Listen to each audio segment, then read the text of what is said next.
आप सभी छात्रों का आज की क्लास में स्वागत है।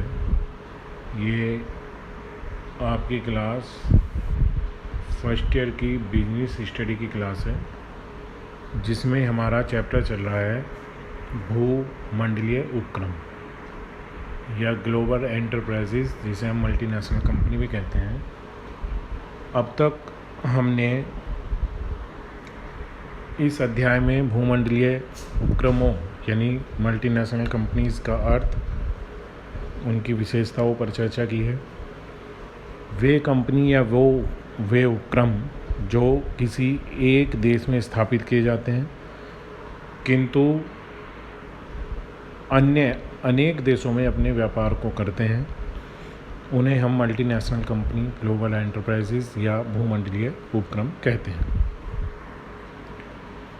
यदि हम भूमंडलीय उपक्रमों के मूल्यांकन की बात करें कि भूमंडलीय उपक्रम समाज के दृष्टिकोण से, व्यापार के दृष्टिकोण से और देश विदेश में प्रदान की जाने वाली सेवाओं के दृष्टिकोण से इनका क्या औचित्य है, ये होने चाहिए अथवा नहीं होने चाहिए, क्या ये अपनी भूमिका प्रदान करते हैं, तो कहा गया है इसमें भूमंडलीय उपक्रम अपने विशाल आर्थिक संसाधनों के बल पर केवल अपने देश में ही नहीं बल्कि विश्व के अनेक देशों में व्यापार क्षेत्र में अपना आधिपत्य स्थापित करने में सफल होते हैं। जैसे भारत में Lipton, Colgate, sunlight, Dalda, Britannia आदि उदाहरण दिए गए हैं। इन प्रोडक्ट्स का नाम, उत्पादों का नाम देश के कोने कोने में फैला हुआ है। उत्पादन की किस्म के क्षेत्र में भूमंडलीय उपक्रमों को श्रेष्ठता प्राप्त होती है, क्योंकि इनके संसाधन अधिक होते हैं, वित्तीय संसाधन अधिक होते हैं। प्रोडक्ट को तैयार करने से पहले ये विभिन्न प्रकार के विश्लेषण करते हैं, राष्ट्रीय तथा अंतर्राष्ट्रीय मानकों का पालन करते हैं। उत्पादन का मूल्य स्तर भी ऊंचा होता है। भूमंडलीय उपक्रम सामान्यतः जन साधारण के उपभोग की वस्तुओं का निर्माण करते हैं, जिसके कारण ये आसानी से जन साधारण के मन में अपना स्थान बना लेते हैं। उपभोक्ता इनके उत्पाद की ओर स्वतः खींचता चला आता है। भूमंडलीय उपक्रमों को अपनी कुशलता के कारण सरलता से लोकप्रियता प्राप्त होती है, जिसके परिणाम स्वरूप इनका कारोबार निरंतर बढ़ता है। यह कहा जाता है, यदि एक बार किसी देश में अपने पैर फैला दें तो फिर उसे निकाल फेंकना कठिन होता है। भारत में एक पेय पदार्थ के क्षेत्र में कोका कोला को लिया गया है उदाहरण के रूप में।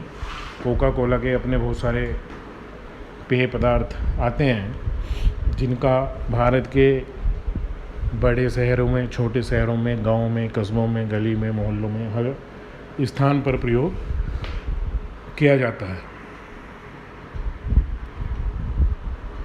एक समय ऐसा भी था जब अमेरिका की ये कंपनी है कोका कोला, अमेरिका की इस कंपनी ने भारत में निर्मित लगभग अपने सभी पेय पदार्थ फैला दिए थे। बड़ी कठिनाई से भारत के तत्कालीन उद्योग मंत्री जॉर्ज फर्नांडिस, स्वर्गीय श्री जॉर्ज फर्नांडिस, उनका स्वर्गवास हो चुका है, इस कंपनी को भारत से निकालने में सफल हुए।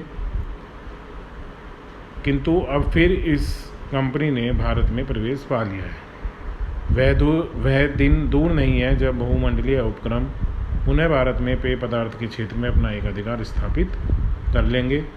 अपनी महत्ता के कारण आज भारत में अनेक भूमंडलीय उपक्रमों ने विभिन्न क्षेत्रों में अपना वर्चस्व स्थापित किया है। निष्कर्ष रूप में हम कह सकते हैं, भूमंडलीय उपक्रम के सार्वजनिक महत्व और लाभ के निम्नलिखित बिंदु हैं, यानी एक तरीके से भूमंडलीय उपक्रमों के लाभ हैं। बड़ी मात्रा में जनसाधारण के उपयोग की वस्तुओं को उपलब्ध कराते हैं। उत्पाद सामान्यतः सुंदर, टिकाऊ और अच्छी किस्म के होते हैं।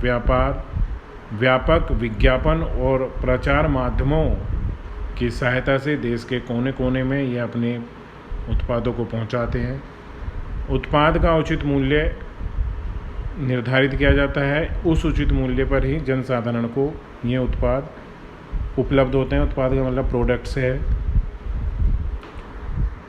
उच्च टेक्नोलॉजी के कारण आधुनिकतम उत्पाद प्रस्तुत करने का प्रयास इन भूमंडलीय उपक्रमों के द्वारा किया जाता है। जनसाधारण के जीवन स्तर को ऊंचा उठाने में महत्वपूर्ण योगदान ये भूमंडलीय उपक्रम निभाते हैं। देश में रोजगार के साधनों में वृद्धि करते हैं।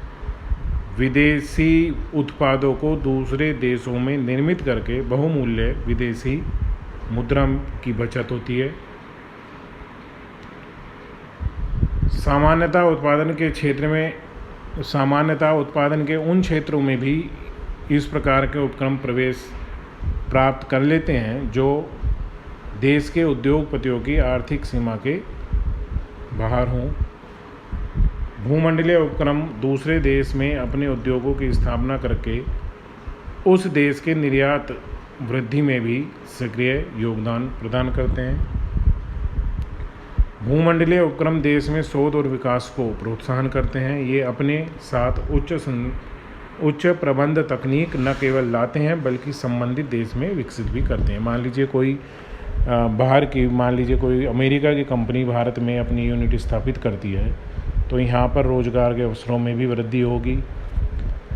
उस क्षेत्र से संबंधित नवीन तकनीक के बारे में हमारे देश के लोगों को पता चलेगा, जिसका प्रयोग अपने देश में वस्तुओं के निर्माण में किया जा सकता है।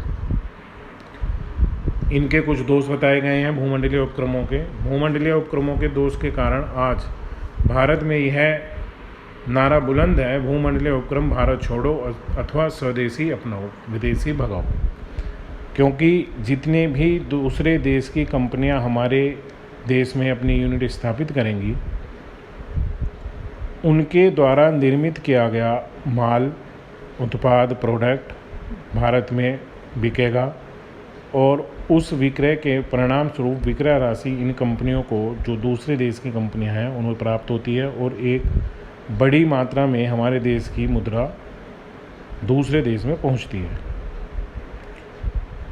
इन भूमंडलीय उपक्रमों के वित्तीय संसाधन इतने विशाल होते हैं जिसका सामना हमारे देश के लघु उद्योग, कुटीर उद्योग या छोटे उद्योगपति नहीं कर सकते, जिसका परिणाम ये होता है कि ये छोटे कुटीर लघु उद्योग बंदी की कगार पर पहुंच चुके हैं, बंद हो चुके हैं।